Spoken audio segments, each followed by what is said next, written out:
buenos días a todos, distinguidos directores, jefes, subjefes del Ministerio de Obras Públicas, personal de la sede principal. Bienvenidos al taller de alfabetización constitucional, un espacio para conocer nuestros derechos y deberes, para fortalecer nuestra participación ciudadana y construir juntos un futuro más seguro y justo para Panamá. Agradecemos su presencia y su compromiso con esta iniciativa que impulsa la Secretaría Presidencial para la Reorganización del Estado y Asuntos Constitucionales. El objetivo principal de este taller es empoderar a la ciudadanía panameña a través del conocimiento de la Constitución, fomentando la participación consciente en los procesos de transformación social y política que nos preparan para una futura Asamblea Constituyente. Les recordamos que en la entrada se les entregó un volante con un QR donde podrán escanear y realizar preguntas que se responderán al final de la exposición. Este importante taller estará dirigido por el destacado abogado y asesor presidencial, quien además se desempeña como coordinador ejecutivo de la Secretaría para la Reorganización del Estado y Asuntos Constitucionales. Es catedrático titular de la Facultad de Derecho de la Universidad de Panamá, donde imparte Ciencias Políticas, Derecho Constitucional y Derecho Internacional Público. Su amplia experiencia y profundo conocimiento nos guiarán durante esta jornada, ofreciéndonos herramientas valiosas para comprender la relevancia de la alfabetización en derechos y deberes ciudadanos en Panamá. Recibamos con un fuerte aplauso al doctor Miguel Antonio Bernal.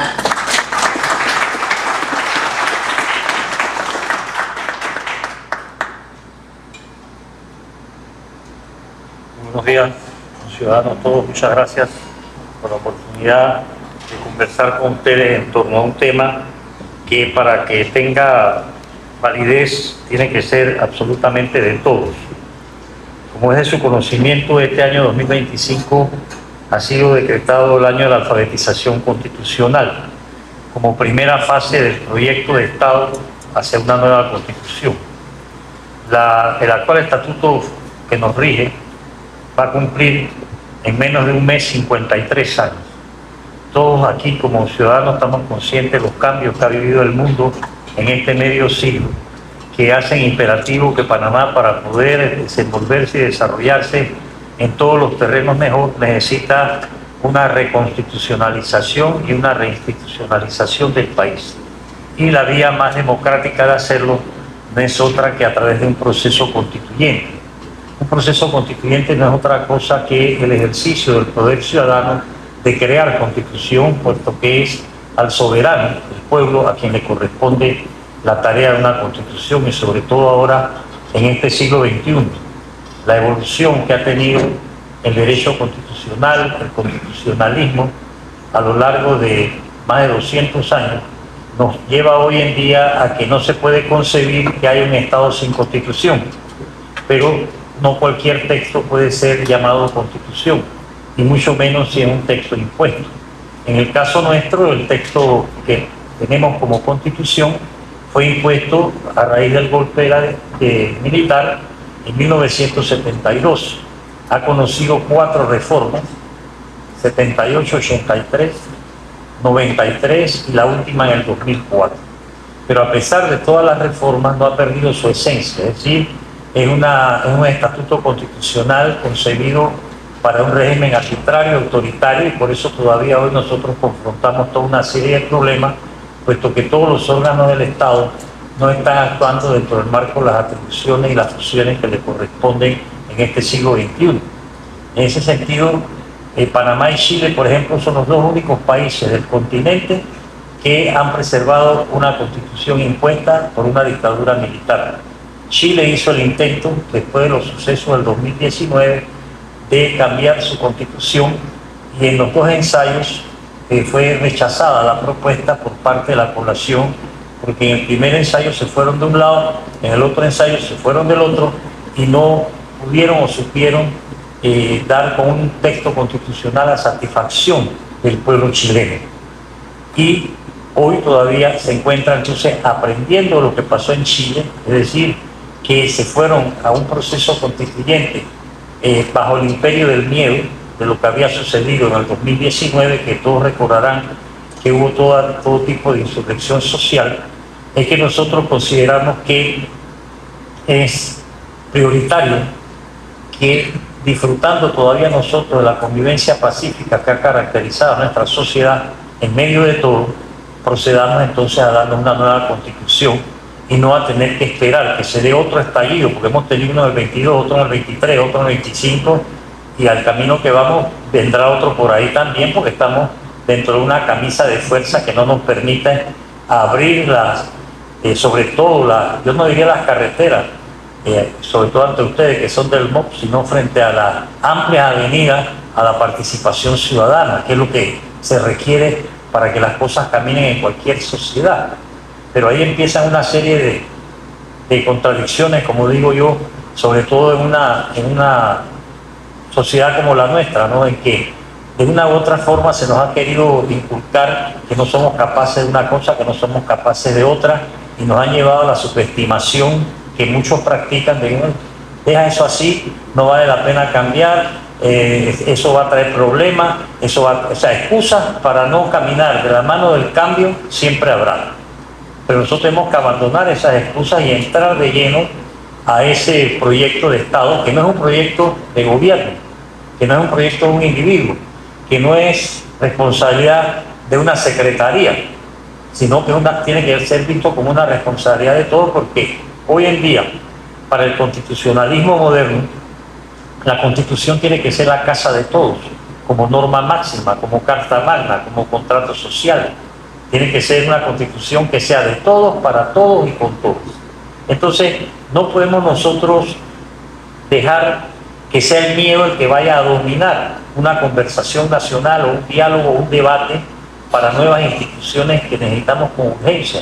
Podemos agarrar cualquier constitución de cualquier país vecino, llámese Colombia, llámese Costa Rica, o cualquier país de Sudamérica y hasta de Centroamérica, y nos vamos a dar cuenta cuán atrasados estamos nosotros en asuntos normativos, en asuntos de la estructura del Estado, de la misma organización del Estado, y que nosotros no podemos seguir con ese atraso, y mucho menos si desde hace 25 años asumimos una responsabilidad al recuperar no solamente el canal, sino todo el territorio que estaba en manos extranjeras y que nos lleva a nosotros a tener una función dentro del conjunto de naciones que no podemos eludir, sobre todo desde el punto de vista del necesario conocimiento que debemos tener nosotros de nuestros derechos, que es el principal obstáculo que venimos encontrando en esta tarea y que quisimos empezar por la alfabetización, es decir, la mayoría de nuestra población no sabe qué es una constitución. La mayoría de nuestra población jamás ha tenido en mano el estatuto fundamental.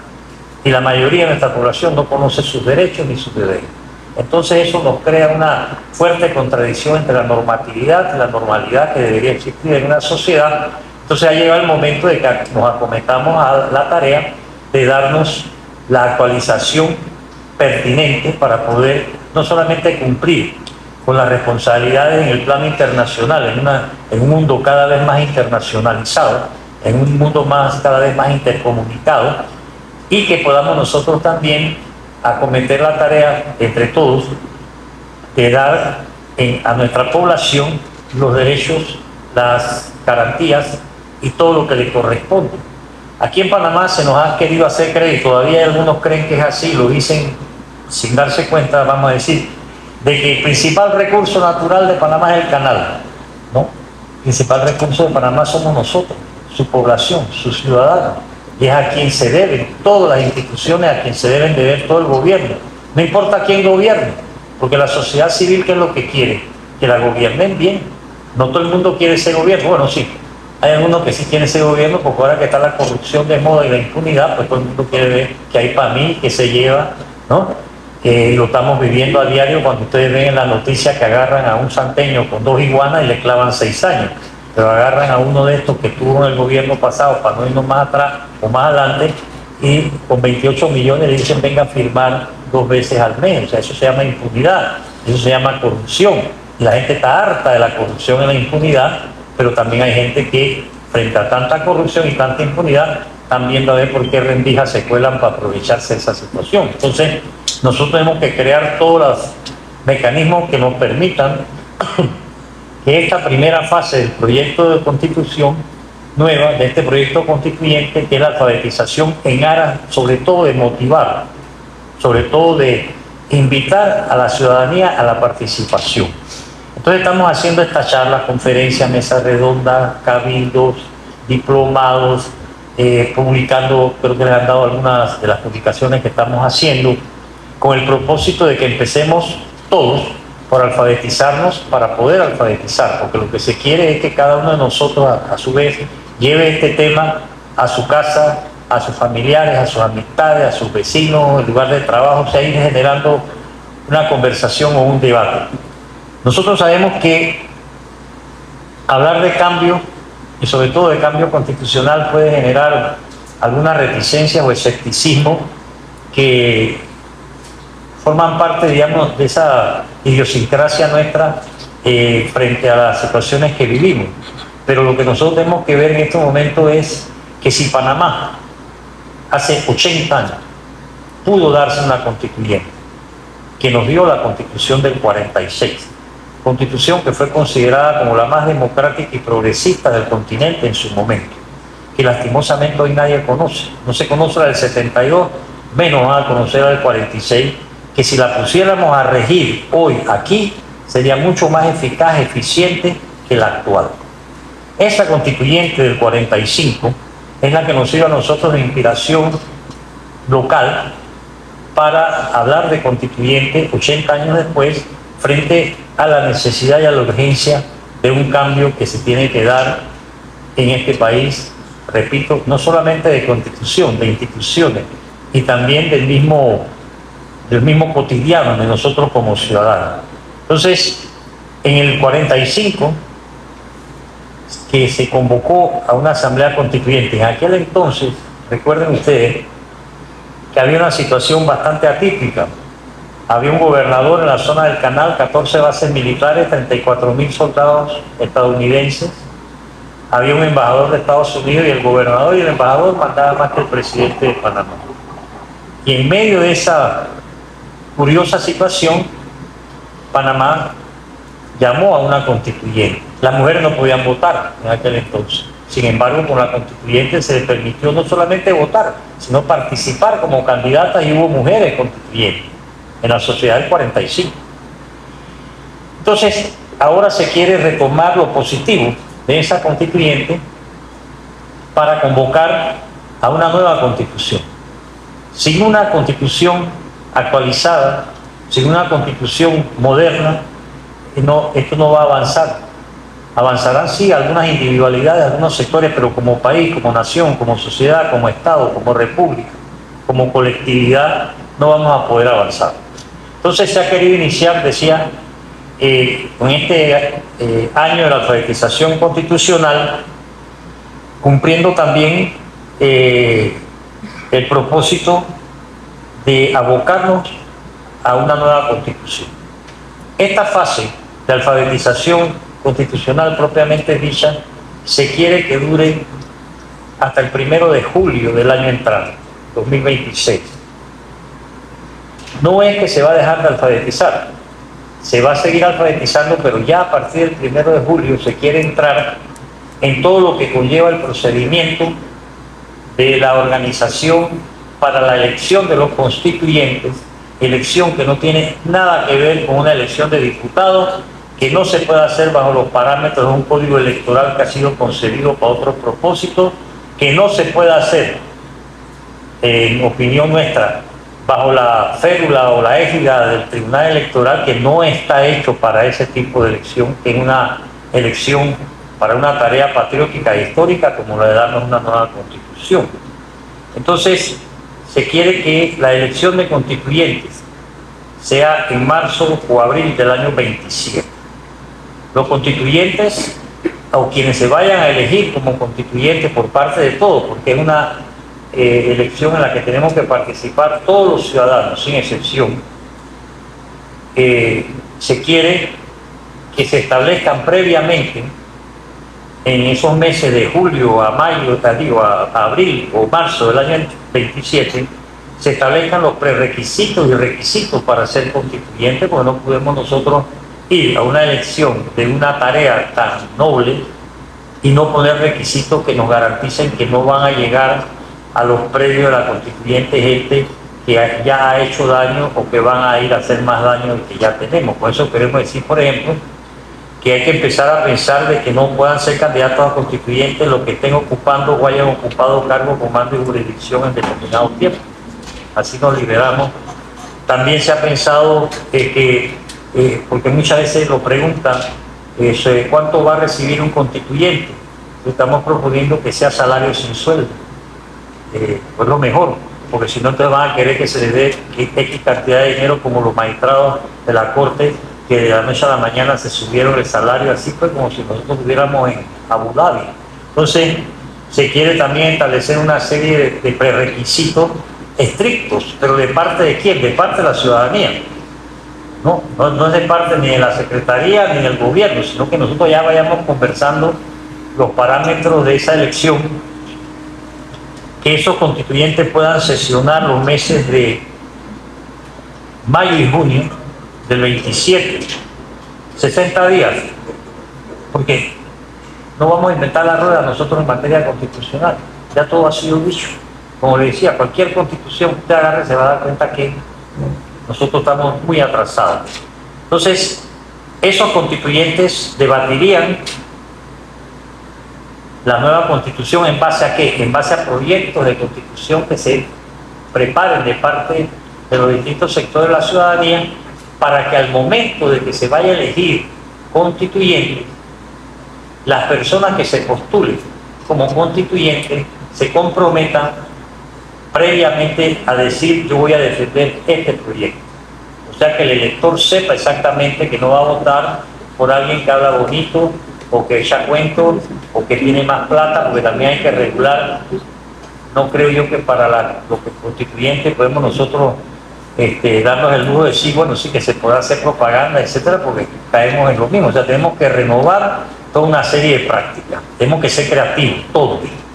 Y también se quiere que esos constituyentes, pues definitivamente no van a tener ningún privilegio o prebenda como lo que tienen en la actualidad los diputados. Tenemos que empezar a cambiar las cosas aun cuando todavía no tengamos una nueva constitución.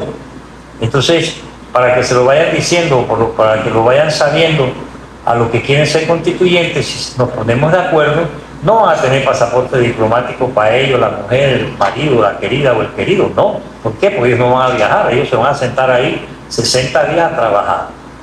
Salario, sí, como no, licencia con sueldo. Si usted es funcionario y gana lo que gana la mayoría de los funcionarios todavía en este país, 800 balboas, bueno, ese va a ser su salario como constituyente, punto.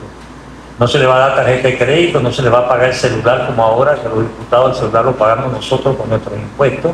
No se le va a permitir meter carros sin pagar el impuesto correspondiente, porque ellos no van a estar paseando por la ciudad, ni se le va a dar 1000 balboas de gasolina mensual como se le da a los diputados, porque ellos van a estar ahí haciendo una tarea ciudadana.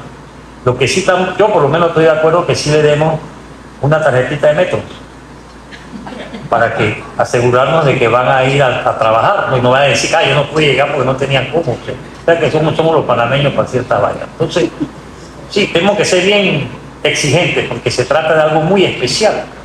O sea, esta no es una ley cualquiera, esta no es una reestructuración de determinada entidad del Estado.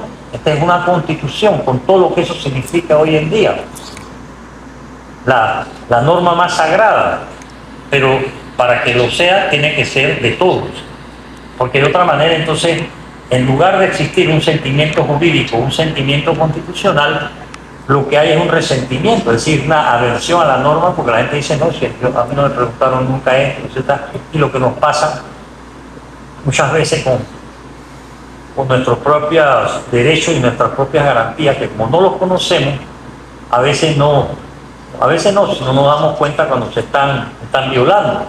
Entonces, esa constitución nueva, porque mucha gente dice, bueno, pero ¿qué? ¿Se va a cambiar o se va a dejar? No, nueva, tiene que ir con una nueva concepción. Claro que hay principios constitucionales, vamos a llamarlos cajoneros, que no hay motivo para decir que no van a estar, pero nosotros debemos tratar de llegar a una constitución nueva que sea sobre todo principista, breve, ¿no?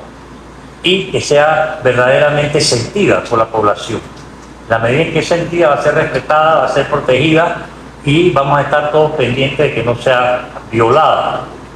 Esa nueva constitución, aprobada después de discusión por esa asamblea constituyente electa para tal propósito, asamblea que se quiere que sea lo más paritaria posible, es decir, que si hay 50 constituyentes, 25 mujeres y 25 varones. ¿Cómo se va a hacer? Bueno, ahí tenemos que ser creativos y buscar una fórmula, ¿verdad?, que permita garantizar la paridad, porque es algo que está ausente de nuestras...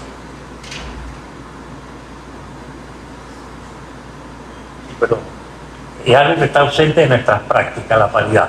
Entonces, aprobada, se quiere que si sesiona mayo y junio estaría aprobada el 1 de julio del 27, pero que no entraría inmediatamente en vigor, porque se quiere, siguiendo con la alfabetización, que ese nuevo texto constitucional circule durante un año en el país, para que sea conocido en todas partes, en las escuelas, en las empresas, en las entidades públicas, en las instituciones académicas, todas, para que la población conozca bien lo que se aprueba en esa constituyente, y después del 1 de julio del 28 se llevaría a un referéndum para que la población diga sí o no, porque ese es su derecho. O sea, no es que porque los constituyentes, entonces no, se llevaría a lo que se llama un referéndum aprobatorio. Entonces entraría a regir. En otras palabras, como las cosas se quieren hacer sin prisa pero sin pausa, se quiere que la nueva constitución entre a regir en el 29, de tal forma que desde ahora nosotros sepamos que las nuevas autoridades que vayan a ser electas a cualquier cargo de elección que la constitución disponga, lo serán bajo las nuevas reglas del juego que esa constitución trae. Y entraría entonces en el 29 a regir la nueva constitución. Ahora, no hay nada escrito en piedra, por eso es que estamos en esta tarea cotidiana de charlas, conferencias, en la volante que se les dio, aparte del QR, para hacer preguntas, para que la gente no se intimide, porque durante las primeras charlas que empezábamos a dar, y al final de la charla preguntas, la gente no se atrevía a preguntar, sobre todo los servidores públicos, tienen miedo a preguntar, se parecen estudiantes míos allá en el aula que tampoco preguntan. Entonces nos inventamos lo del QR y desde entonces llueven las preguntas, ¿no? Yo estuve, para no ir más lejos, nada más le pongo las dos antípodas. Estuve el martes, hoy es jueves, el martes o el lunes. No, el martes estuve en Colombo, en la Escuela de Oficiales y Cadetes de la Policía. Ellos están instalados allá en Fort Davis. Habían 240. Me la pasé 2 horas y media contestando preguntas. No, y preguntaba muy bien, esa gente se está preparando bien, están estudiando, y contrasta con el día anterior que había estado con el equipo de asesores legales del Ministerio de Educación. Habían 102 de todo el país, y yo vengo con mi lacalaca como ahora, termino ni una sola pregunta, ni escrita ni oral. Entonces, el otro día que me topé con la ministra, le dije, ahora te entiendo un poco mal, sin nada. ¿Y por qué? Voy a decir, no, porque estuve allá con tus asesores legales y ninguno se atrevió a preguntar nada. Respuesta, no me extraña. Ya, bueno, pues ya ves, ahora te entiendo mejor, ¿no? Porque ese ministerio anda como anda. Entonces, en esta tarea sobre todo con los servidores públicos, porque también estamos con el público que no es servidor, a través de los cabildos. Hemos hecho los cabildos en Herrera, en Los Santos, en Santiago. Allá se está también con el comité que se han creado, haciendo alfabetización cotidiana también. Con los servidores públicos siempre le decimos que los servidores públicos tenemos debemos, quizá bien el verbo, debemos tener una doble motivación para este tema. La primera, como ciudadano, Porque como ciudadanos nosotros debemos entender que no basta ¿cómo se llama? Tener cédula para decir que uno es ciudadano. Como ciudadano tiene que tener una responsabilidad, una serie de deberes que lastimosamente aquí ya no se enseñan como antes. Pero como servidores públicos tenemos una doble obligación entonces, porque como dice, lo que es ser funcionario es servirle al público. Entonces los servidores públicos son, en mi opinión, los más llamados a replicar, a retransmitir, a difundir más que el ciudadano de a pie.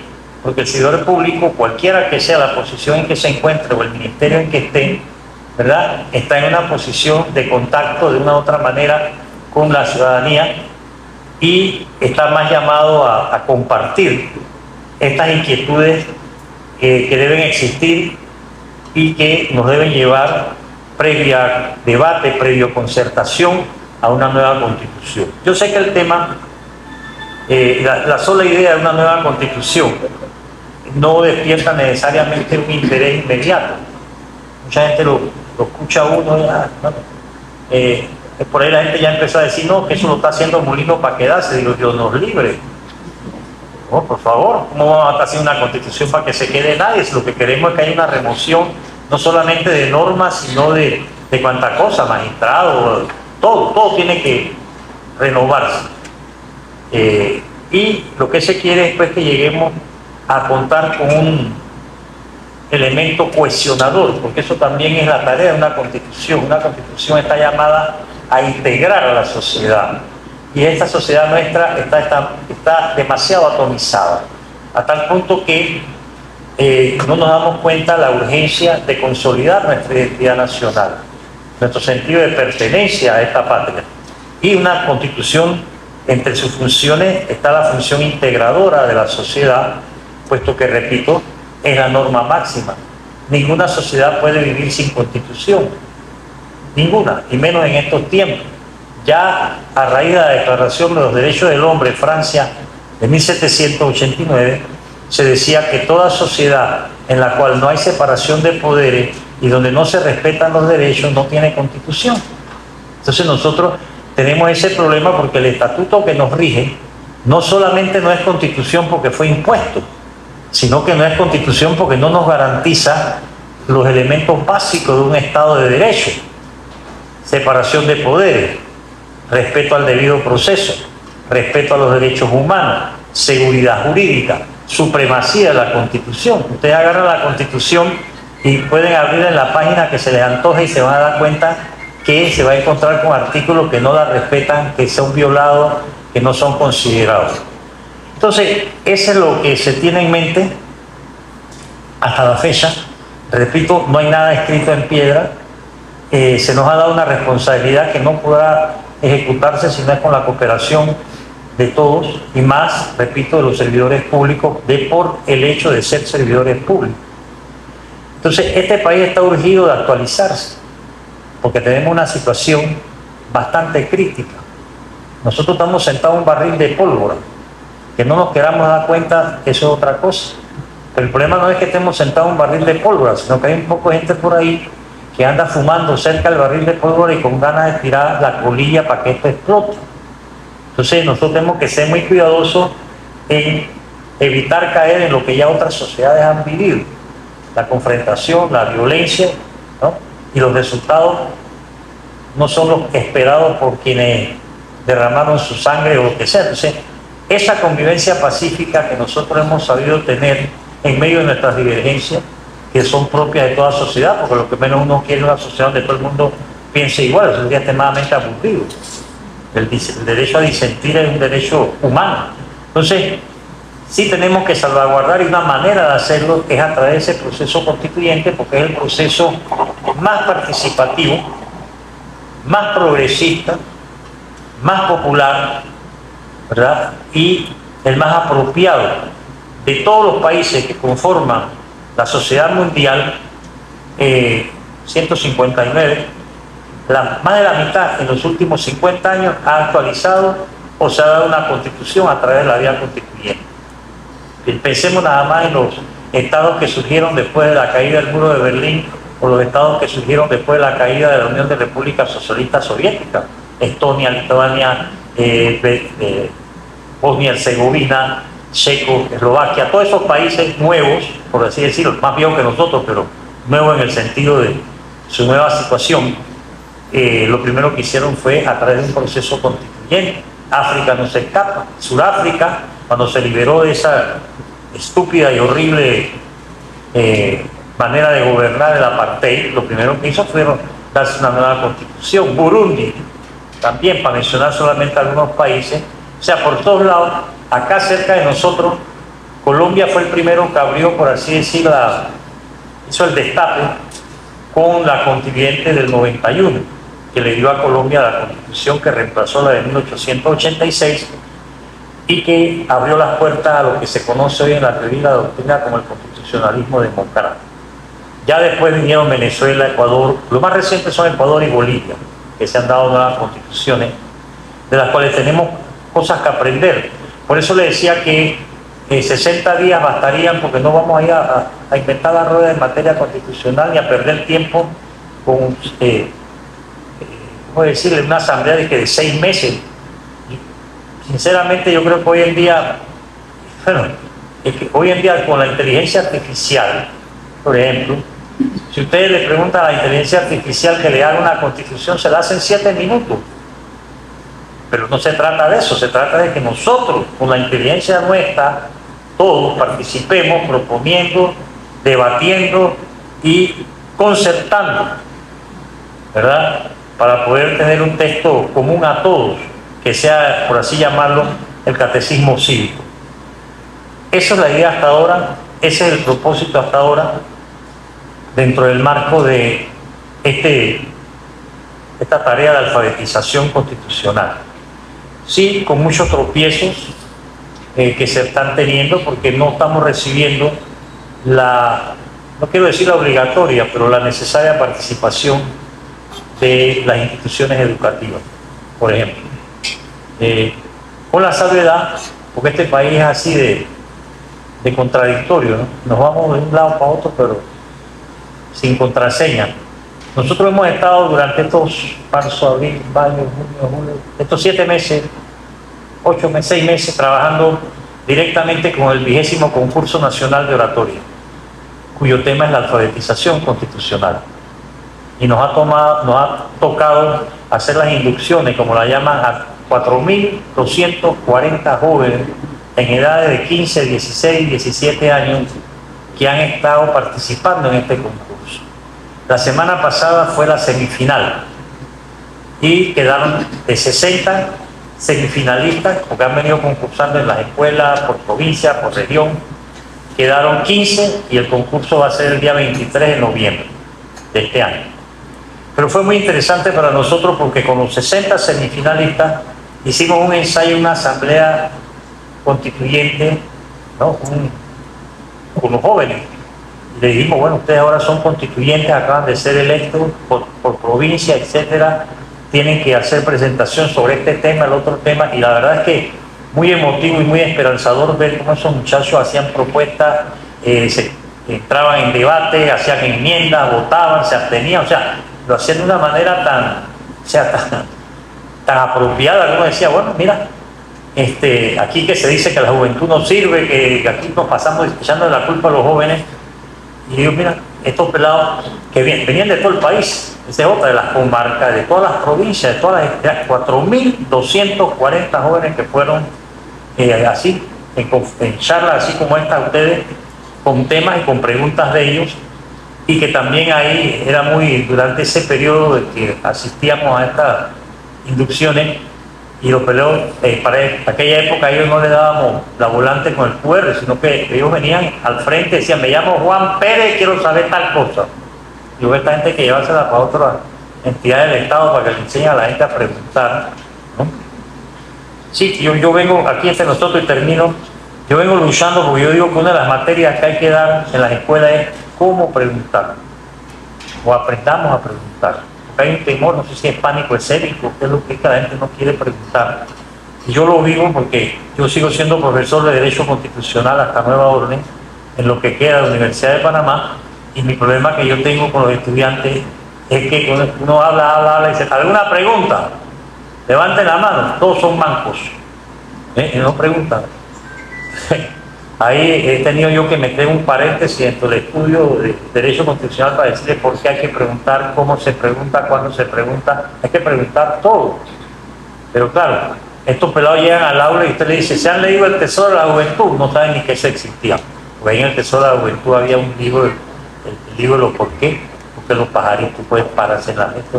Entonces, esas cosas que uno aprendía de joven, pero que aquí ya no se enseñan, porque aquí ha habido una reducción del espacio dedicado a la educación que nos corresponde recibir a todos. Así que así van las cosas. Una constitución sobre la base, repito, de que no podemos seguir sin constitución. Lo que tenemos no es constitución, aunque sí hay algunos, sobre todo los nostálgicos del pasado, que dicen que esta es, que no hay que cambiarla, que no hay que tocarla y que hay que preservarla. O sea, no estamos para eso, estamos muy mal en materia constitucional. Por eso le decía, si usted se mete en Google y busca, por ejemplo, Constitución de Colombia, y busca, claro, no se la van a leer todas, pero busquen, por ejemplo, el Ministerio Público y comparen el Ministerio Público de Colombia con el Ministerio Público de Panamá. Hay un abismo de diferencia. Colombia tiene una corte constitucional, nosotros no tenemos ni siquiera una sala o un tribunal constitucional. Colombia tiene la acción de tutela, que ha sido el fenómeno que ha revolucionado, por así decirlo, una sociedad como la colombiana, porque es como una especie de amparo chiquito. Porque la acción de tutela se estableció con la constituyente del 91, en que todo ciudadano colombiano contra el cual se dicte una orden de hacer o de no hacer que emane de autoridad pública o particular, tiene derecho a una acción de tutela, es decir, a recurrir ante un juez frente a esa actuación arbitraria. Y eso ha servido de mucho para que Colombia, en medio de todos sus problemas, que son cualquier cantidad, haya podido tener como una especie de amortiguamiento gracias a solamente ese recurso que se llama acción de tutela y que aquí en Panamá no lo tenemos. ¿Por qué? Porque no se ha querido introducir, que se hubiera podido introducir como ley. Sin embargo, si nos han metido por los palos, como dicen los hípicos, el acuerdo de pena. Y ahora nos encontramos en una situación en que aquí ya los delincuentes se dan el lujo, antes de delinquir, de tener listo el acuerdo de pena. O sea, mira por dónde vamos. Y usted lo sabe porque usted no vive en Bosnia ni en Herzegovina. Eso nos está haciendo un daño como sociedad. El sistema penal acusatorio es un desastre. Pero no se renueva, no se cambia. Entonces, esas cosas también tienen que entrar en línea de acción para corregir la necesidad de, por ejemplo, claro, las estructuras que hay dentro de este sistema hiperpresidencialista impiden muchos cambios que se deberían dar. Pero, por ejemplo, aquí hace falta, la gente dice una segunda vuelta. Digo, sí, claro que sí, y tercera si es necesario también. Pero partamos, porque no partimos a la base de que en vez de exigir que el que gana no gane con la mitad más uno, sino con los 2/3. Y el que no alcanza los 2/3, entonces se va a la segunda vuelta. Asimismo, las leyes que se aprueban en el órgano legislativo ya no puede ser la mitad más uno, porque el órgano legislativo no es por suyo de ustedes. Metieron un pugil hace unos años de que quórum aprobatorio. Entonces, en un hemiciclo de 71, el quórum no es la mitad más uno, es 18. Entonces, ellos con 18 hacen quórum y empiezan a legislar. Y hay un montón de leyes que han salido en que han votado 7. Esta es una cosa que, como diría el doctor César Quintero, que una vez le preguntaron a nuestro finado constitucionalista, doctor Quintero, ¿para usted qué es la justicia? Dice, aquí en Panamá, sí, dice, la voluntad de 2 en una sala de 3. Sí, es verdad. Es verdad. Las salas de la Corte, que son 4, están integradas por 3 magistrados, y la sala cuarta son los presidentes de cada sala para las cuestiones administrativas, cuando las cuestiones administrativas no debe ser tarea de los magistrados, debe ser tarea de un administrador. Y en toda sala, cuando toman una decisión que es irreversible, la toman 2, no siempre 3. Entonces eso, ¿a quién golpea? A esa seguridad jurídica, a ese concepto de justicia que hay que tener. Entonces eso ya nos debe llevar a ampliar, porque las salas no son, por ejemplo, de 5, porque es un poquito más difícil que en una sala de 3. Y es tantas cosas que tenemos por delante, pero que no nos detenemos a conversar o a reflexionar sobre ellas, y nos llevan pues a una, digamos, a una actitud escéptica y no a lo que debería ser la tarea del ciudadano en nuestros días, que es de ser agente de cambio. Así que lo dejo hasta ahí. Le agradezco mucho su asistencia, sobre todo su paciencia. Yo sé que algunos vienen obligados, pero bueno, pues, ¿qué vamos a hacer? ¿Verdad? Así son las cosas en este país querido nuestro, y no vamos a engañarnos a nosotros mismos. Así que muchas gracias, y estamos aquí para las preguntas, si es que preguntan. Gracias. Agradecemos al doctor Bernal por su excelente exposición. A continuación abrimos el espacio de preguntas y respuestas. Invitamos a los asistentes a compartir sus inquietudes o comentarios acerca de lo presentado. Si desean hacer una pregunta adicional, por favor levanten la mano y se le acercará el micrófono. Con las preguntas hechas, doctor Bernal, por el QR, la nueva Constitución regiría a partir del referéndum y se denominaría Constitución de 2029. Del 2029 en todo caso, si se aprueba, porque acuérdense que se quiere llevar a referéndum. De ser aprobada, entraría a regir inmediatamente. Es decir, que en ese periodo de transición que pueda haber, de acuerdo al mes en que se haga el referéndum, entraría a regir la nueva Constitución para todos, y las nuevas autoridades tendrían que ser electas bajo los parámetros de lo que se señale allí. En este caso, ¿tendría que notificarse porque dice la gestión oficial o también en el referéndum? No, eso debe decir la propia constituyente, que con las disposiciones transitorias que se deban dar, que las deciden los constituyentes, del procedimiento que se ha de seguir, ¿verdad? Pero yo creo que a lo mejor ahí se puede poner una cosa que diga: esta Constitución entrará a regir, de ser aprobada en el referéndum, ¿verdad?, una vez sea promulgada 2 días después del referéndum, por ejemplo. O un mes después, yo no sé. Todo depende de lo que decían los constituyentes. Bueno, lo que yo no llamo Constitución, por la que estaba a seguir rigiendo hasta que entre la nueva. Salvo que los constituyentes, al momento de aprobar la nueva Constitución, ¿verdad?, dispongan algunas cuestiones transitorias, pero esas cuestiones transitorias también van a ser sometidas al referéndum. O sea, no puede, tenemos que partir de la base de que no debemos... Mire, el derecho no se debe llevar con la arbitrariedad. Entonces, tenemos que hacer las cosas lo más concertadas posible, ¿verdad? Y es por eso que desde ahora se pide a la gente, a todo el mundo, que vayan generando conversaciones, debates, etcétera, porque todos tenemos derecho a imaginar el país que queremos. Es más, yo estoy seguro que todos nosotros, aunque no lo confesemos, tenemos idea de algo que se quiere cambiar.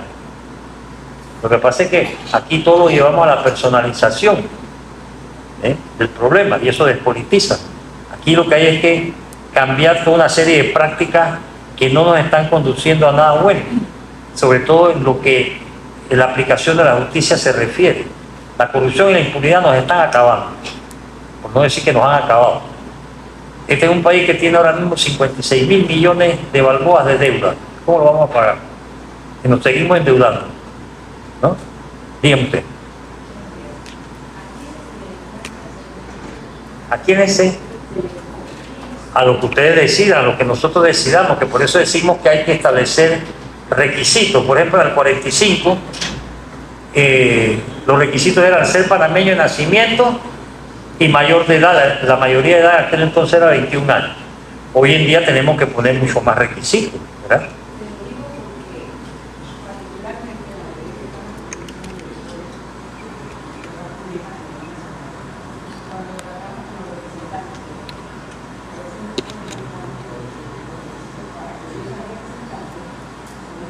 Ninguno.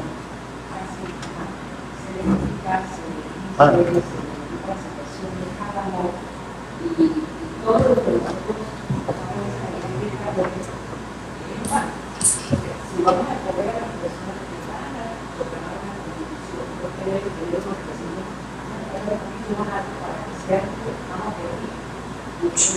Definitivamente que sí, fíjese que este es uno de los temas que debemos empezar a conversar desde ahora, no tenemos que esperar el año entrante. ¿verdad? Y conversar entre nosotros, ustedes como directores con sus colaboradores o sus compañeros de trabajo, qué requisitos debemos poner, tomando en cuenta que la tarea que van a cometer esos constituyentes es extremadamente significativa, por decirlo así. Entonces, panameño de nacimiento, sí. La edad, a ver, ¿qué edad le vamos a poner? Porque para ser ciudadano son 18 años, para ser diputado, ¿no?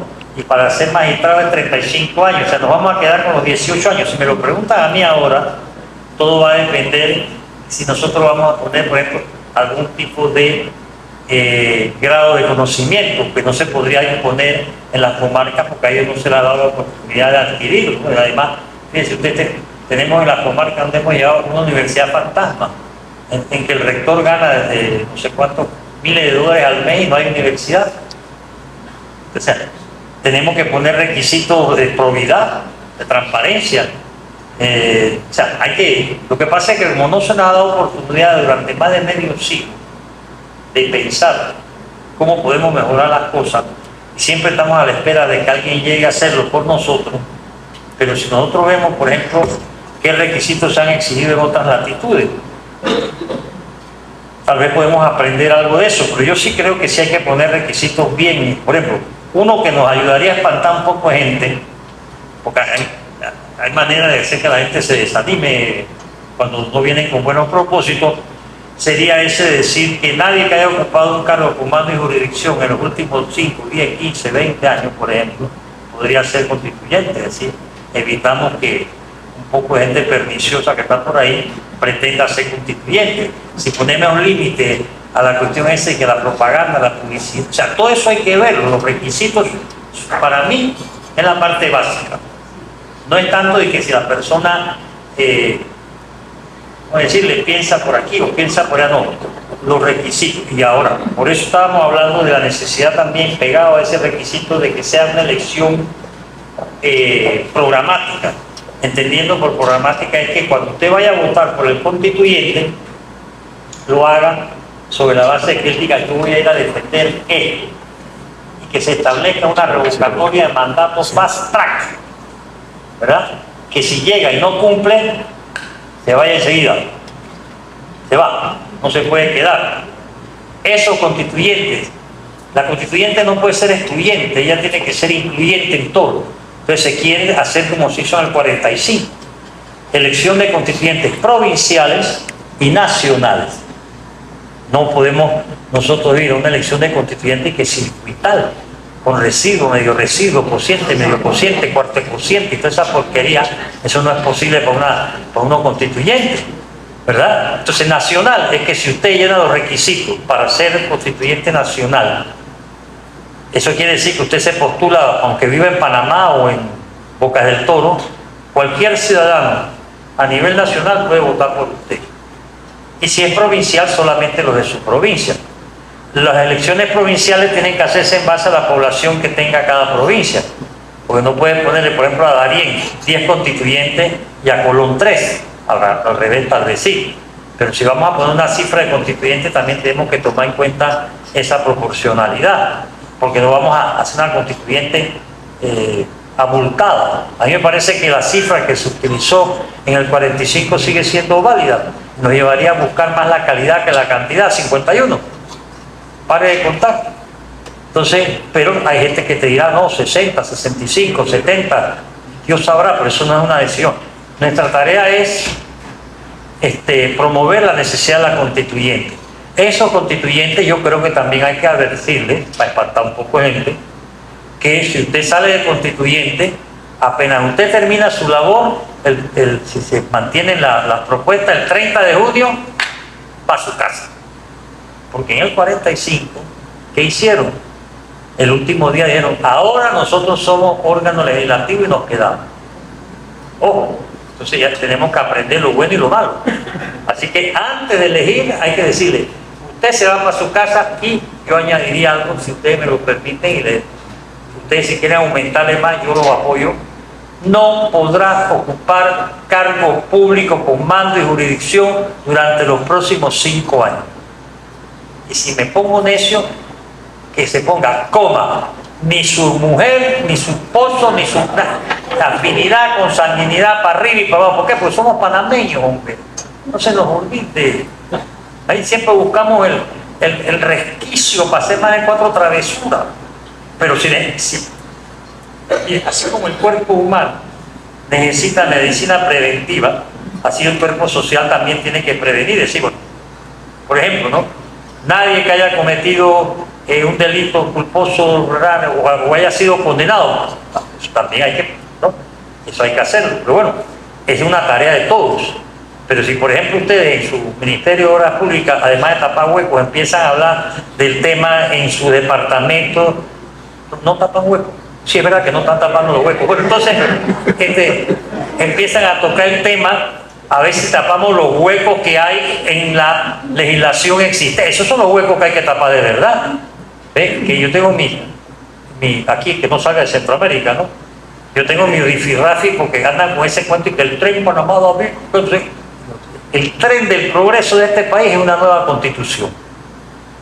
Eso es lo que es el verdadero tren del progreso. Pero nos vamos a gastar 5.000 millones en un tren que, cuidado que ninguno de los que estamos aquí lo vamos a ver, porque de aquí a 5 años Dios sabrá por dónde andará uno.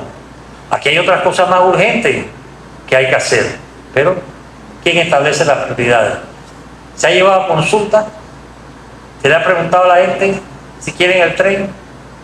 Son decisiones que hay que conversar. Hay un montón de cosas que hay que meter en la nueva constitución para que sea otra cosa. Y termino. Régimen municipal, que es el problema que hay ahora mismo. Cuando se hizo la constitución del 72, cambiaron la división territorial del país y cambiaron la representación. A saber, la constitución del 46 decía: Panamá se divide en provincias, distritos y municipios. La del 72 dice provincia, distritos y corregimiento. Y un corregimiento no es un municipio. No tenemos régimen municipal. No hay municipio. Y eso nos está afectando porque es la institución que más ha progresado en América. Métanse en el Google y vean lo que pasa en Medellín, un municipio de Colombia que tiene la población que tiene todo nuestro país. Y miren los progresos que gracias al municipio tiene esa ciudad. En Medellín, el municipio es el que maneja la luz, el agua, el cable, el transporte, todo. Aquí no hay municipio. Entonces, claro, hay que ver qué vamos a hacer con los representantes de corregimiento, porque esa gente ya está demasiado ensimismada. Los hay buenos, los hay malos, los hay perversos, los hay peores, pero a esos son los que están correteando, por cierto, ¿no? Al representante del karate y al representante de no sé dónde, pero lo que se roba 28 millones, pase por aquí, quiere Coca-Cola, ¿cero o normal? Dígame. ¿Cuáles serían las fases del proceso constituyente? Las fases. Bueno, para mí una sola fase. Dentro de esa fase, la subfase, la alfabetización, que no debe parar ya nunca más. Es decir, que todos conozcamos nuestros derechos, nuestros deberes, etc. Luego viene, como les decía, la preparación para la elección de los constituyentes, la elección de los mismos, la sesión de la Asamblea Constituyente, la aprobación previa discusión y la divulgación nuevamente de la Carta Magna para pasar a que entre en vigencia. Porque fíjense, cuando yo le digo que el problema que tenemos es el desconocimiento, miren, aquí nosotros los panameños, bueno, ahora no, porque la televisión nos ha metido el fútbol, aquí queremos todos que todos somos hijos de Pelé. Esa mentira no es verdad. Pero aquí, por ejemplo, si nosotros nos vamos a un juego de béisbol, pongan a jugar el equipo A contra el equipo B. El bateador del equipo A batea y en vez de correr para primera, corre para tercera. ¿Qué pasa en ese estadio? Se va a formar la de Dios escrito, porque todo el mundo va a empezar a gritar, el umpire, el equipo A, el equipo B, el público, en las gradas. ¿Por qué? Porque la gente conoce las reglas del juego. Y la gente sabe que cuando tú bateas tienes que correr para primera y no para tercera. Entonces, ¿pero qué nos pasa con nuestros derechos, nuestros deberes, nuestra garantía? Como no lo conocemos, si te violan un derecho, ni cuenta te da, porque no lo conoces. Si te violan una garantía, ni cuenta te da porque no lo conoces. Entonces, eso es lo que tenemos que cambiar. Es decir, conocer las reglas del juego. Usted no ve la que se arman cuando la gente se pone a jugar dama y de repente uno de los dos empieza a comer para atrás y el otro dice, ¿por qué tú estás comiendo para atrás? Yo siempre he jugado comiendo para atrás. Sí, pero no nos pusimos de acuerdo antes que se podía comer para atrás. Y lo mismo pasa con el dominó. Entonces la gente empieza a chufulear, ¿no? Y entonces viene uno y sale con la doble esquina y el otro le dice, ¿por qué tú sales con la doble esquina? Si el dominó es con la doble escena, y dice, no, yo siempre he jugado, y se forma la discusión en medio de la cerveza y la cosa. Entonces ahí las reglas del juego. ¿De qué manera una ciudadanía más informada puede incidir en los procesos de reforma constitucional? En el proceso de cambio constitucional, porque no se trata de una reforma, la mayor incidencia que se quiere de parte de la ciudadanía. Ese es el sujeto, el verbo, el predicado y la oración del cambio constitucional. Sin participación ciudadana, las cosas no van a variar, lamentablemente. ¿Qué papel debería asumir el Ministerio de Educación, las universidades y la sociedad civil en este esfuerzo? Ellos son los que deberían estar encargados de esto, no yo. Porque yo no soy una institución educativa y no están haciendo nada. Entonces tiene uno que cargar con la responsabilidad de andar la seca, la meca, la tortoneca, con la alfabetización constitucional, que si tuviésemos todas las instituciones educativas en esta tarea, pero ni la Defensoría del Pueblo nos está dando la mano. O sea, ese es el desorden que hay. Esta es una tarea de todos. ¿Qué mecanismos garantizan que los cambios aprobados sean comprendidos y aceptados por la población en general? Mientras sean lo suficientemente divulgados, debatidos, discutidos, yo sí creo que salimos adelante. Porque, mire, en estas materias, y como para todo, ¿no? Hay por un lado la emoción y la razón. Si nosotros logramos hacer la simbiosis entre los dos para el cambio constitucional, lo logramos. Pero no todo puede ser emotivo, no todo puede ser racional, y menos cuando de derechos se trata. Porque una sociedad encuentra su fundamento en las normas que se van a establecer para la convivencia, y por eso somos sociedad. Pero hay que cumplir con una serie de requisitos, como decía hace un momento atrás, que hoy por hoy no se están cumpliendo. ¿Qué mensaje daría a la ciudadanía para involucrarse activamente en el debate de esta reforma? El mensaje lo tenemos que dar todos. Es una tarea de todos. Entonces, todos nosotros tenemos que preguntarnos no lo que la constituyente puede hacer por nosotros, sino lo que nosotros podemos hacer por la constituyente o por el cambio constitucional. Y el mejor mensaje es empezar a hablar del cambio, ¿verdad? Porque esa es otra parte del tema. Las sociedades por lo general le temen al cambio, cuando es cambio de verdad, que es lo que se trata ahora. Por eso es que hemos querido ser muy claros diciéndole, esto no es una reforma, este es un cambio. O sea, de pe a pa, para una nueva república, pues si lo queremos poner así, con una visión institucional. En el marco de su amplia trayectoria, ¿qué tan viable considera usted que el cambio a la Constitución permitirá lograr un giro real en nuestra sociedad para que los ciudadanos tomen decisiones basadas en sus valores y no en malas prácticas o costumbres? Las experiencias que se han vivido en otras sociedades, yo creo que nos ilustran un poco. No hay una sola sociedad que se haya dado un cambio a través de un proceso constituyente que no le ha ido mejor que como le ha ido. El problema es distinto cuando, habiendo hecho el proceso constituyente, como por ejemplo en Venezuela, se lee la Constitución de Venezuela y, por favor, podríamos hacer hasta un copy-paste, ¿verdad? Pero ¿qué pasó con la Constitución de Venezuela? Que después, como dice el refrán, después que matan al tigre le tienen miedo al cuero. Los mismos que la hicieron se dedicaron a violarla, y no hubo de parte de los venezolanos, ¿verdad?, la voluntad de evitar que eso pasara. Entonces, por eso la importancia de que los ciudadanos conozcamos bien lo que vamos a hacer y lo que hagamos, de tal manera que si cualquiera pretende el día de mañana pisotear o violar la Constitución, todos salgamos a impedirlo, evitarlo o a rechazarlo. Eso se llama conciencia cívica. Aquí cuando hubo el golpe, se sabía, antes de que dieran el golpe ya se sabía. Yo me acuerdo que yo estaba estudiando afuera, me acababa de graduar secundaria, y mi papá me escribía y me decía, se habla mucho que van a tumbar un... Esa carta me la mandaba en agosto, ya después de que ya tumbaron a muchos. En aquella época había cartas, no había... Para hablar por teléfono había que tener mucha plata, porque era $20 el minuto, que yo nada más hablaba con mi papá una vez al año. Pero aquí se sabía antes que lo iban a tumbar. Y después lo tumbaron, entonces la gente que decía, no hombre, esto no dura un mes, los gringos no lo van a dejar. Lo dejaron.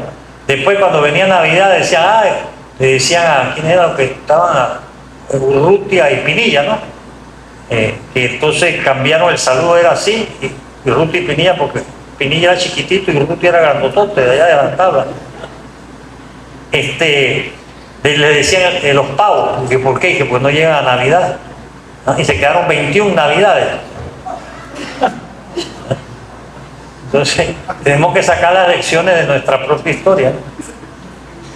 ¿Cuáles son los principales cambios que actualmente se discuten o se buscan incluir en la Constitución? Lo que queremos es que se discuta todo.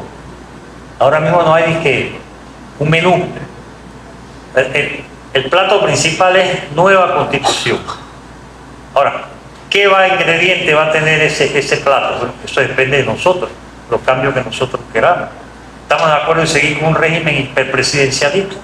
¿Estamos de acuerdo en seguir con un tribunal electoral que no sirve para nada, absolutamente nada? ¿Por qué no lo cambiamos por un tribunal constitucional que sí va a poder servir? Y todas esas cosas tenemos que empezar a ponernos la tarea de conversarlas. ¿La Constitución tiene una cantidad limitada de artículos? No, pero yo sí creo que debemos caminar por la experiencia que hay hacia una Constitución breve. Esa Constitución es muy extensa, como la que hay ahora aquí, u otra, 300 y pico de artículos, que eso, la gente como que le coge, se cohíbe. Yo creo que hay que tener una Constitución que sobre todo afiance los principios y los valores éticos que deben comprender la sociedad, y toda Constitución tiene 3 partes: la parte dogmática, la parte programática y la parte de cláusula de reforma. Y tener una Constitución sencilla y el resto que se vaya a la ley, a la norma, para no atiborrar a la gente con constituciones muy extensas que terminan siendo más bien reglamentarias. Entonces se pierde la supremacía constitucional o el valor de la norma constitucional, a tal punto que aquí en este país nuestro hay reglamentos que violan la Constitución, hay leyes que violan la Constitución, hay leyes que les llamamos reglamentos. La gente habla del reglamento de tránsito y es una ley. ¿Por qué? Porque se les ha inculcado lo reglamentario. Y lo mismo nos pasa con ¿cómo se llama? Esa falta de memoria histórica o de agradecimiento. Por ejemplo, la gente dice, te veo en el McDonald's de la tumba muerto. Yo todavía no he encontrado con nadie que me diga, oye, Bernal, nos vemos en el McDonald's de la Ricardo J. Alfaro. Y la gente a lo mejor ni sabe quién fue Ricardo J. Alfaro, una eminencia. El 67% de la Declaración Universal de los Derechos Humanos lo escribió el compatriota Ricardo J. Alfaro. Y esas cosas no nos las enseñan. Entonces eso hace que nos subestimemos y creamos que no somos capaces de hacer lo que sí podemos y debemos hacer. ¿Existen corrientes de constituciones a nivel mundial? En nuestro caso, ¿qué corriente sería la más aplicable? En la actualidad, los principales teóricos y doctrinarios del constitucionalismo nos hablan del constitucionalismo democrático, que es el que ha llegado con el siglo, finales del XX y el siglo XXI, y que abogan más por constituciones de carácter principista, garantista, que le den al ciudadano la seguridad jurídica que se requiere para poder vivir en sociedad. Sí hay, y las corrientes autoritarias han ido siendo abandonadas, todavía prevalecen algunas, pero la tendencia cada vez más marcada es a constituciones progresistas, muchas de ellas de un corte, vamos a llamarlo liberal progresista o liberal social, ¿no? Que es lo que está prevaleciendo. Al final, ¿el referéndum es sometido a la Asamblea Legislativa para lograr la constituyente? Este es un proceso que se quiere llevar de la mano de los ciudadanos, no de la mano de los órganos del Estado. Y por eso que con previsión se dice que sesiona en mayo y junio esa constituyente, porque en mayo y junio la asamblea está de vacaciones y eso nos permite no tener dos conejos en una misma aula. Lo que no se quiere es que la asamblea vaya a tener injerencia en lo de la constituyente, ni tampoco el ejecutivo, ni tampoco el judicial, pero tarde o temprano, como está pasando ahora con el tribunal electoral, que estos señores salieron el otro día, hacía cosa de mes y medio, a decir que eran ellos los que les tocaba determinar si el país debía tener constituyente o no. Ya mire esa mentalidad arbitraria, recalcitrante y fuera de lugar. Y por eso es que ha empezado a socavar, ¿no? Ustedes no han visto que de repente, así, de la noche a la mañana aquí, todo es revocatoria de mandato. Le están revocando el mandato a Pablo Toma, le quieren revocar el mandato a la de Reiján, le quieren revocar el mandato, pero eso es todo, ¿no? Para socavar, y ustedes están dándole viento y ánimo a la paralela, que no es constituyente. Mucha gente dice que por qué no se aplica el 314, porque el 314 fue impuesto dentro de una constitución impuesta y porque el 314 se opone al principio universal de que el poder público solo emana del pueblo. Usted no puede llamar a una constituyente con todas las limitaciones que le pone el 314 y que la maneja el Tribunal Electoral. ¿Qué opinas sobre agregar un artículo de pena de muerte para delitos atroces y capos del narcotráfico en Panamá? Mire, yo por convicción, por principio, estoy absolutamente contrario a la pena de muerte y es muy triste que pensemos en eso como una solución a los problemas. Porque, como decía alguien por ahí, si nos vamos por el lado del ojo por ojo, diente por diente, aquí quedamos todos ciegos y bocachos. Y ya Víctor Hugo, ese gran autor francés de esa gran obra de Los Miserables, fue uno de los que más se oponía en la Francia del siglo XIX a la pena de muerte. Nosotros no estamos para eso. Lo que nosotros tenemos que buscar son mayor educación, que es donde más estamos flaqueando, y una verdadera sanción para quien delinque. Pero pena de muerte, además, dentro del estudio del derecho, no son las penas las que resuelven los problemas. Ojalá fueran las penas, pero no lo son. Yo creo, además nosotros, miren, tenemos que andarnos con calma, porque uno de los problemas que nosotros tenemos, en mi opinión, es que nosotros tenemos un sistema penal procesal que no está preparado para enfrentar el desarrollo que ha tenido la criminalidad. Entonces, aquí están pasando cosas que no deberían pasar, pero es que no hay prevención. No hay un servicio de inteligencia debido para evitar, ni hay la labor comunitaria, ni la labor de las autoridades. Entonces, eso nos lleva por derroteros que llevan a la gente a brincar y decir o a creer que la pena de muerte va a resolver. Dígame, señorita.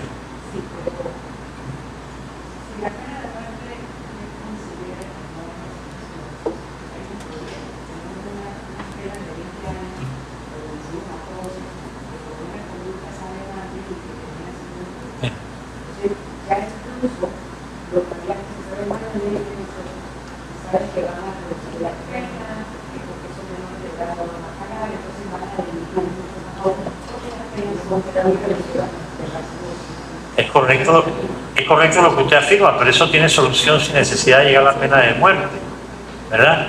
En primer lugar, aquí se ha sido por motivos más bien de carácter, yo diría, politiquero. En los últimos 15, 20 años se han hecho una serie de concesiones a unos actos de criminalidad que van desde el homicidio y otros para tratar de ablandir las penas.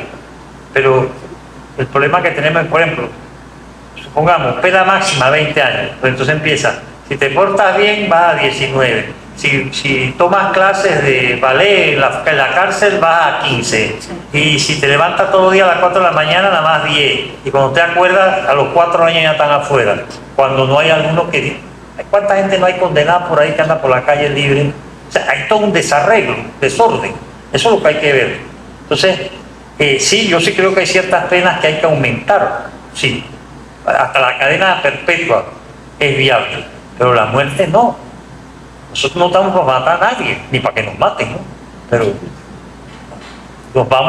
saltamos de un extremo al otro porque así somos, del frío al calor. Entonces yo creo que como otras sociedades han pasado por este debate, pero a mí me parece que debemos saber mantener la norma. Además de eso, universalmente la tendencia ha sido a eliminar la pena de muerte, ¿no? Y los convenios, pactos, tratados de materia de derechos humanos que nosotros tenemos establecen que no se puede aplicar, así como tampoco se puede aplicar la tortura, el trato cruel, la discriminación y tantas otras cosas. Profesor, ¿las firmas que están recogiendo para las constituyentes es legal? ¿Son legales? Yo no estoy recogiendo ninguna firma. Todo lo contrario, aborrezco la paralela, porque la paralela es una figura geométrica, no es una constituyente, pero han logrado sembrar la confusión en la población de creer que lo que nosotros andamos es recogiendo firmas de nada, ni siquiera de autógrafo le pido a nadie. Y yo creo que aquí lo que tenemos nosotros que buscar es una constituyente verdaderamente originaria, no la paralela. Si la Constitución entra en vigor en 2029, ¿dará tiempo para organizar las próximas elecciones que son el mismo año con las nuevas reglas? Si eliminamos el Tribunal Electoral, yo creo que sí. Vamos ahí. Miren, la idea es que en la medida en que se va a difundir durante un año la nueva Constitución, de ser aprobada, no va a haber ningún problema. Porque organizar las elecciones en estos tiempos de tanta tecnología es más fácil que persignarse un ñato. Lo que hay que hacer es nombrar a una gente seria, responsable, un año antes de las elecciones, comisión electoral, como había antes. Antes no había tribunal. En el 45 no había tribunal electoral, no había radio ni televisión, ni internet, y se hizo una constituyente. Entonces, pensemos en que sí podemos hacerlo. ¿La nueva Constitución puede cambiar la cantidad y órganos del Estado? Definitivamente, eso le corresponde a los constituyentes. Eso, ahí nosotros no podemos meternos a decirle a los constituyentes lo que les va a corresponder hacer, sino es previamente antes de elegirlo.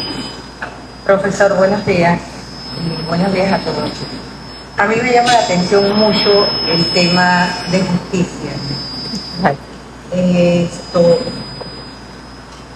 ¿Qué habría que modificar? ¿Qué se puede hacer con estas personas que, yo creo que mejor al centro, con aquellas personas que son investigadas y que tardan 5, 6, 7 años en una cárcel y que después le dicen que son inocentes?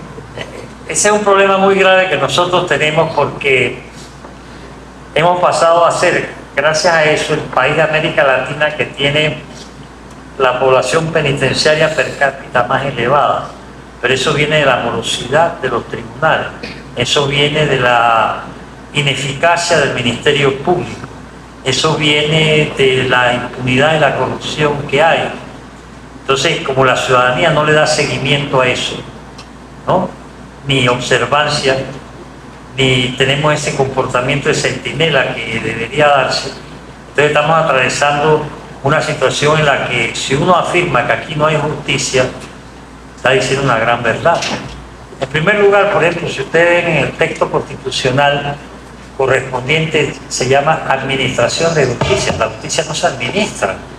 La justicia no es una tienda de calzoncillos. La justicia es algo demasiado serio, sagrado, que hay que saber apreciar, valorar y lograr. Entonces, esa situación está trayendo lo que en constitucional nosotros llamamos resentimiento constitucional, resentimiento jurídico, cuando la sociedad ve, ¿no?, que se cometen injusticias, porque todos tenemos una idea de lo justo y de lo injusto, tal vez no necesariamente acertada, pero todo el mundo tiene una idea.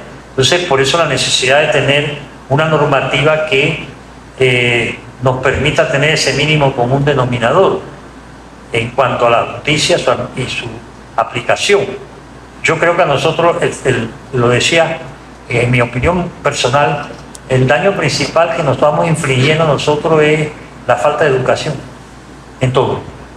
no solamente nuestros derechos y todo, en todo. Aquí la gente dice, ay, que la educación está en el sótano, ¿verdad? Digo, ojalá tuvieran el sótano, porque bajar al sótano es más fácil que, ¿verdad? Pero esto está en la parte, ¿cómo se llamaría? En la plataforma continental, por allá abajo, Dios sabrá dónde está. Y no estamos, ¿qué estamos haciendo por la educación? Mira la situación que hay ahora mismo. Entonces, también hemos tomado como sociedad la irresponsable posición de decir que la culpa es de los educadores, no, la culpa es de nosotros. Los educadores, pues, una sociedad para mí, y lo digo no solamente como educador, que no valora o que ataca a los que le enseñaron a leer y escribir, no va a ningún lado. Entonces me dirán, no, pero es que los educadores están... Vamos a ver, yo creo que nosotros aquí todos tenemos que caminar hacia una mejor educación, y esa mejor educación se da a través de la necesidad de educar a los que nos educan y educarnos nosotros más de lo que hemos podido estar educados. Pero sin educación aquí no va a haber ni nueva constitución ni justicia. Por eso hemos empezado con la alfabetización. Pero ¿qué nos han dicho los detractores? Eso de alfabetización es una falta de respeto, porque nos está diciendo ignorantes. ¿A dónde vamos nosotros con ese tipo de...?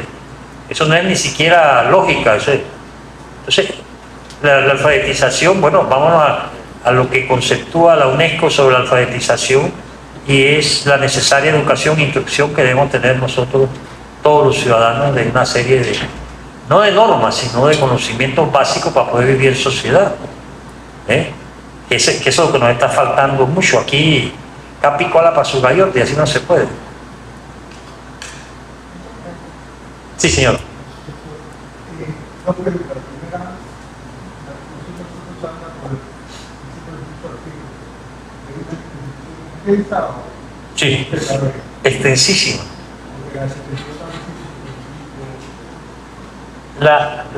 El estatuto vigente, si usted lo abre y lo va, yo le digo a mis estudiantes que tienen que leer la Constitución, porque están en el segundo año de Derecho y no la han leído.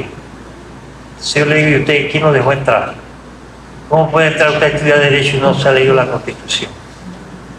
Entonces, yo le digo, agarre la Constitución y a medida que la va leyendo, usted le pone una crucecita al artículo que usted considera que no se cumple, al artículo que usted sabe que se está violando, al artículo que usted sabe que no tiene que hacer nada ahí porque puede estar hasta en un reglamento. Al final del camino usted se va a tener en las manos un cementerio. Y si nosotros hacemos el ejercicio de ver qué artículos se pueden eliminar de los 328, nos podemos quedar con 200 y no pasa nada. Porque esto no es una... Han ido metiendo cosas que no tienen por qué. Hay demasiado, lo que en derecho llamamos antinomia. Un artículo dice una cosa, otro dice lo contrario. Hay demasiados errores gramaticales. Mire, en la Constitución, por lo menos 7, 9 veces se habla de funcionario público. Eso es un pleonasmo. Usted dice funcionario, ya, no tiene que decir público. Servidor público, sí. Pero usted ve la radio, la televisión, hasta uno mismo, sí, porque el funcionario público tal, no. El pleonasmo. No estamos para pleonasmo, porque si no quedamos como el señor ese que iba caminando por allá por la central y se encontró con un amigo que le dice, oye Ramón, ¿cómo está? Dice, aquí con un uñero en la uña que me tiene loco. Y entonces el amigo le dice, coño Ramón, eso es un pleonasmo. Dice, bueno, pues chao, chao. Y sigue caminando y se encuentra con otro amigo y le dice, oye Ramón, tienes una cara que como que algo te duele. Y dice, sí, hombre, que tengo un pleonasmo. ¿No? O sea, y en la Constitución, pleonasmo. Entonces, ¿ve usted cómo lo han hecho a la ligera? Y los errores, las comas mal puestas, errores gramaticales, es todo un desastre. Sí, señor. Y por último, si vamos a un referéndum, tendría que ser completo. Ve la posibilidad de que un artículo, a veces un artículo daña todo un trabajo, y entonces una constitución parcial o no lo prevé usted. ¿Completa o no? La experiencia que ha habido con esa, en algunas sociedades, es más bien desvanece el criterio de integralidad que debe tener una constitución. Es decir, si nosotros nos ponemos a que la gente vote artículo por artículo o título por título, no estamos votando por una constitución, Entonces, claro que nosotros nos vamos a encontrar hasta en una constitución nueva, hecha por todos, con artículos que a algunos de nosotros no nos va a gustar. Pero no se trata de eso, ¿verdad? Entonces yo sí creo que, así como se habla de la integridad, o sea, de la Constitución es un todo. Porque aquí ha habido durante un tiempo gente diciendo que si modificamos 1 o 2 artículos todo se arregla. Digo, ojalá si fuese, pero todos sabemos que no es así. Hay gente que dice que basta cambiar el número de integrantes de la Corte. Si eso fuera verdad, hace rato que andaríamos pidiendo ese cambio. Entonces yo sí creo que tenemos que ir pensando, por eso es que las reformas a una constitución impuesta tampoco reforman nada, porque la esencia se mantiene la esencia. La prueba de ello es que aquí se cambió en el 78, se cambió en el 83, se cambió en el 93, se reformó en el 2004 y no hemos progresado en nada. Doctor Bernal, ¿considera usted viable que cada padre y madre de familia instruya a nuestros jóvenes sobre la Constitución y los procesos actuales para que puedan comprenderlos, tomar buenas decisiones y aumentar el interés de la juventud en construir un país de primer mundo? Definitivamente yo creo que todos debemos meternos en el papel de alfabetizadores, padre, madre, hijo, hermano, amigo. Es una tarea de todos. Y por eso considero que el eje de esto es la educación. Tenemos que ver cómo nos actualizamos, no solamente en el tema constitucional, sino en muchas cosas que estamos muy desactualizados y eso nos está haciendo un daño como sociedad. No nos permite, como digo yo, estar en la cresta de la ola, que es donde debe estar Panamá. ¿Alguna otra pregunta? Bueno, ahí le estamos distribuyendo unos folletitos que hemos publicado, que esa es otra tarea que estamos haciendo en aras de alfabetizar, ¿verdad? Y lograr despertar el interés que debemos tener nosotros como ciudadanos. Yo les quiero nuevamente agradecer, los invito a que compartan los conocimientos que ustedes tengan sobre el tema o la necesidad de llevar el tema a que esté sobre la mesa y a ver si tapamos los huecos jurídicos que tenemos. Ustedes ganan en esa tarea del MOP.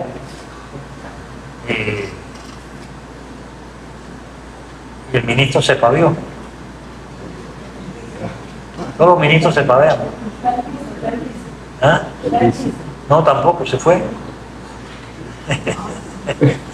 Pero están ustedes, que son los que cuentan. Muchas gracias y hasta muy pronto. Gracias.